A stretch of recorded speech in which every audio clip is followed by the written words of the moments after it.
अस्सलाम वालेकुम and welcome to headlines. मैं हूं हसन इफ्तिखार और आपके लिए लेकर आया हूं आज दिन भर की सबसे बड़ी खबरें। आज के दिन की पीर की सबसे बड़ी खबर जो है वो है DGISPR मेजर जनरल अहमद शरीफ की प्रेस कॉन्फ्रेंस। और नाजरीन, इस प्रेस कॉन्फ्रेंस में उन्होंने जो 9 मई के वाक़यात थे उसके बाद फौज के अंदर जो कुछ कार्रवाइयाँ की गई हैं उसके बारे में हमें बताया। मेजर जनरल अहमद शरीफ ने अपनी प्रेस कॉन्फ्रेंस में बताया कि 9 मई के जो वाक़यात थे उसकी वजह से फ़ौज के अंदर तकरीबन 15 हाज़िर सर्विस अफराद के ख़िलाफ़ कार्रवाई का आगाज़ कर दिया गया है।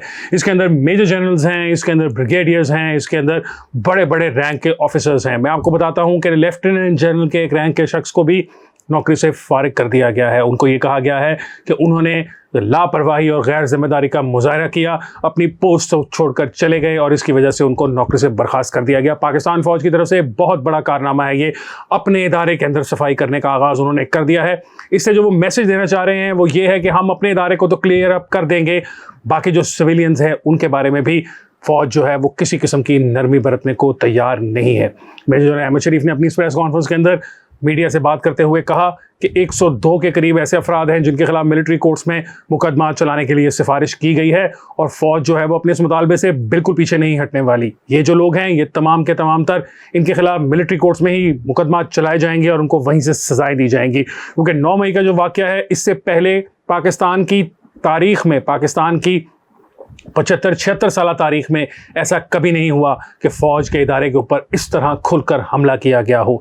इमरान खान साहब जो हैं और उनकी सियासी जमात जो है वो फ़ौज को ज़बानी कलामी तो बहुत ज़्यादा निशाना बनाती रही जब से पिछले साल 2022 के अप्रैल से उनकी हुकूमत ख़त्म हुई, लेकिन 9 मई को उन्होंने तमाम हदें पार करते हुए फ़ौज के इंस्टीट्यूशन के ऊपर हमला कर नहीं किया, फ़ौज की बिल्डिंग्स के ऊपर हमला नहीं किया, बल्कि शोहदा की जो यादगारें थी उनको भी तोड़ फोड़ की और उनको भी निशाना बनाया। इससे साबित होता है कि उनके लिए, उनके दिलों में, पाकिस्तान तहरीक इंसाफ के सपोर्टर्स के दिलों में फ़ौज के लिए, उनकी कुर्बानियों के लिए कोई जगह नहीं है, कोई इज्जत नहीं है। इसी वजह से अहमद शरीफ साहब जो है उन्होंने बड़ा क्लियरली बताया। उन्होंने बताया कि 4 स्टार जनरल हैं, उनके एक नवासी हैं, ये आज जो मेजर जनरल आसिफ जंजुआ साहब थे उनकी नवासी की बात की जा रही है। इसी तरह उन्होंने बताया कि एक और 4 स्टार जनरल हैं, उनके दामाद थे जो कि सारे काम में इन्वॉल्व थे, उनको भी गिरफ्तार कर लिया गया है। इसी तरह 3 स्टार जनरल हैं, उनकी मिसेस थी, उनकी वाइफ थी जो कि इस तमाम मामलात में शरीक थी, उनको भी गिरफ्तार किया गया है, उनके खिलाफ भी कार्रवाई की जा रही है। इसी तरह 3 स्टार जनरल्स के और बहुत सारे ऐसे फैमिली मेंबर्स थे, रिटायर्ड 3 स्टार जनरल्स के फैमिली मेंबर्स थे जो कि इस तमाम बलवे का पार्ट थे और उनके खिलाफ भी कार्रवाई की जाएगी। मेजर जनरल अहमद शरीफ साहब जो हैं उन्होंने जो तमाम गुफ्तगू की उससे जो हमें बात समझ आती है वो ये है कि पाकिस्तान फौज जो है वो बड़ी क्लियर है। उनके ऊपर जो प्रेशर था और कहा जा रहा था कि आप सिविलियंस को गिरफ्तार कर रहे हैं, आपके अपने इदारे के अंदर जो लोग मौजूद हैं उनके खिलाफ कार्रवाई का आगाज़ आप कब करेंगे, तो उन्होंने पाकिस्तान फौज ने वो कार्रवाई का आगाज़ कर दिया है।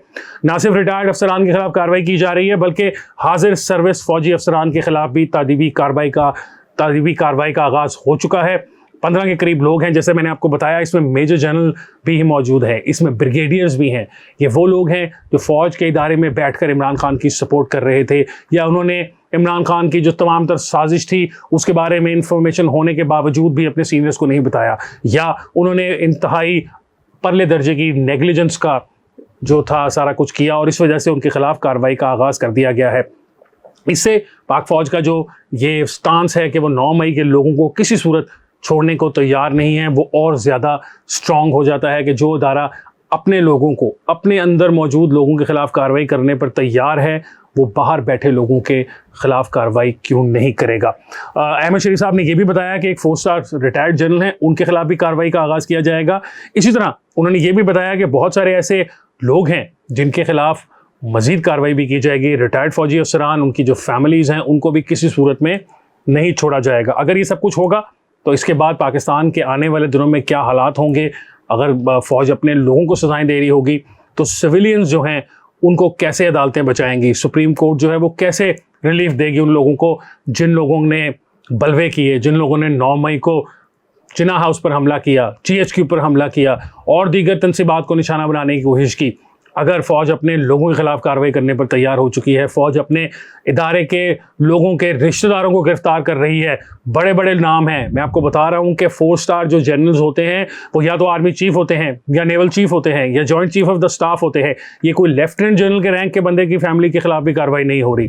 तो अगर फ़ौज ये सब कुछ कर रही है तो आने वाले दिनों में ये बड़ी मुश्किल हो जाएगी अदालतों के लिए कि वो ऐसे लोगों को रिलीफ दें जिनके खिलाफ फ़ौज कार्रवाई करना चाहती है। आज के दिन की दूसरी बड़ी खबर है वो है मियां मोहम्मद नवाज शरीफ और आसिफ अली जरदारी साहब की दुबई में होने वाली मुलाकात के बारे में। इस मुलाकात के अंदर आसिफ अली जरदारी साहब जो हैं वो एक लिस्ट लेकर गए थे अपनी डिमांड्स की। ऑब्वियसली आसिफ अली जरदारी साहब फील करते हैं कि 2022 में जब उन्होंने हुकूमत बनवाई मुस्लिम लीग नून की, तो उनकी सपोर्ट अगर मुस्लिम लीग नून को ना हासिल होती तो शहबाज शरीफ साहब वज़ीर आज़म नहीं बन सकते थे। इसके बदले में अब जरदारी साहब क्या चाहते हैं?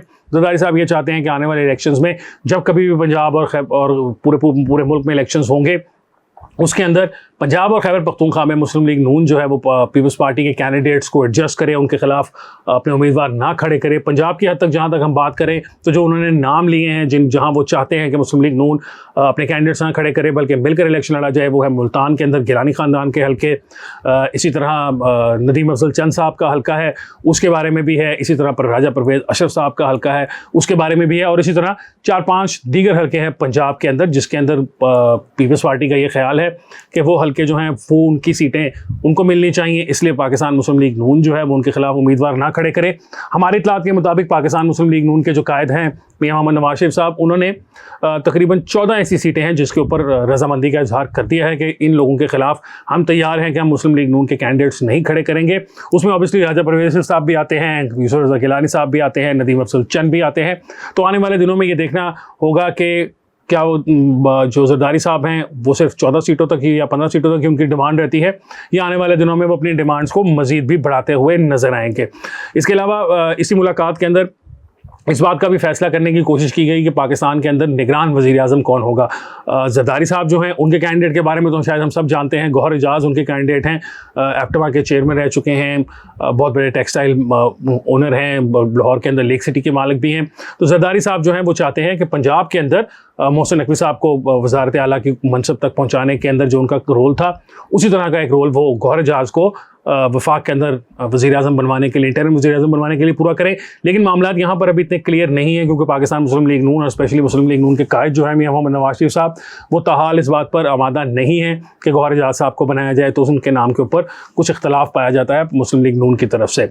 उसके अलावा जो और बात हुई वो थी इलेक्शन की डेट के ऊपर। ये बड़ी इंटरेस्टिंग बात है क्योंकि बहुत सारी इस बारे में गुफ्तगू की जा रही थी। अगर हुकूमत जो है वो असम्बलियों को अपनी मुकर्ररा मुद्दत से पहले तहलील कर देती है तो फिर इलेक्शन 60 के बजाय 90 दिन में होंगे और 30 दिन का एक एडिशनल टाइम मिल जाएगा। लेकिन अगर हम पंजाब के एग्जाम्पल को मद्देनज़र रखें तो पंजाब में इलेक्शन जो है वो तो बहुत महीनों पहले होना था और अभी तक नहीं हो सका। तो आने वाले दिनों में क्या पाकिस्तान के अंदर भी इलेक्शन होता है या नहीं होता, और ये दोनों जो लीडरान हैं इसके ऊपर क्या डिस्कशन इनकी फाइनल होती है, ये तो आने वाला वक्त ही बताएगा। मामला जो हैं अभी तक किसी नतीजे पर नहीं पहुँचे, इसलिए जो शहबाज शरीफ साहब हैं उनको भी बुला लिया गया है। अब वो भी लंदन से जो है दुबई जाएंगे और वहाँ पर इस मुलाकात का पार्ट बनेंगे ताकि मजीद फैसले किए जा सकें। आज के दिन की जो तीसरी खबर है वो है फरहत शहजादी अलमारूफ फरहा गोगी साहिबा के बारे में। इंटरपोल से रेड वारंट लेने का उनका फैसला कर लिया गया है। एफआई ने फैसला कर लिया है कि उनके खिलाफ इंटरपोल से रब्ता किया जाए। उनको इंटरपोल को लेटर लिख दिया गया है जिसके अंदर ये तमाम डॉक्यूमेंट्स जो हैं, तमाम जो डोसियर है उनकी करप्शन का, वो उनको भेज दिया गया है। बहुत सारे उन पर इल्ज़ामात हैं फरहत शहजादी साहिबा पर। जो बड़े बड़े इल्ज़ामात हैं वो ऑब्वियसली मनी लॉन्ड्रिंग के हैं, उसके अलावा रियासत के ख़जाने को नुकसान पहुंचाने के लिए हैं। उन पर इल्ज़ाम है कि उन्होंने ब्यूरोक्रेट्स की ट्रांसफ़र पोस्टिंग के अंदर अरबों रुपए की रिश्वत ली। उसके अलावा उन पर ये इल्ज़ाम है कि उनके पास ऐसे असासाजात हैं जो वो जस्टिफाई नहीं कर सकती।